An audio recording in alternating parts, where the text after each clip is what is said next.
Assalamualaikum and hi everyone. நான் Reshma from ரேஷ்மாஸ் life style. இன்றைக்கி நம்ம என்ன பார்க்க போகிறோன்னா இன்ஸ்டன்ட் கோதுமை தோசை தான் பார்க்க போகிறோம். அதுக்கு தேவையான இன்க்ரீடியன்ட்ஸ் பச்சை மிளகா அண்ட் சின்ன சைஸ் தக்காளி, அதுக்கப்புறமா கருவேப்பிலை. இது 1 கப் கோதுமை மாவில் கொஞ்சமாக உப்பு சேர்த்துட்டு ஒரு பிஞ்ச் அளவுக்கு சோடா மாவு சேர்த்துக்கணும். எல்லா இன்க்ரீடியன்ஸும் நல்லா மிக்ஸ் பண்ணிக்கோங்க. கொஞ்சமாக வாட்டர் போட்டுட்டு நல்லா மிக்ஸ் பண்ணிக்கோங்க. லம்ஸ் எதுவுமே வரக்கூடாது. ஜஸ்ட் ஃபுல்லாக மிக்ஸ் பண்ணிக்கோங்க. கொஞ்சமாக வாட்டர் விட்டுட்டு எல்லாமே மிக்ஸ் பண்ணிக்கோங்க. லம்ஸ் வந்துச்சுன்னா கோதுமை தோசை நல்லா இருக்காது. லம்ஸ் வராமல் எல்லாத்தையும் ஒன்றா மிக்ஸ் பண்ணிக்கோங்க.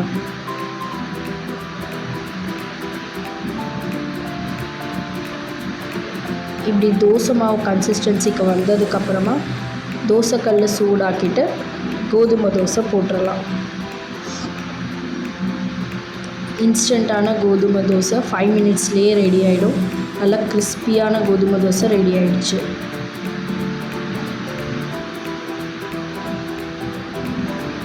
ஜஸ்ட் 5 மினிட்ஸ்லேயே செம்ம டேஸ்டியான கோதுமை தோசை ரெடி ஆகிடுச்சு.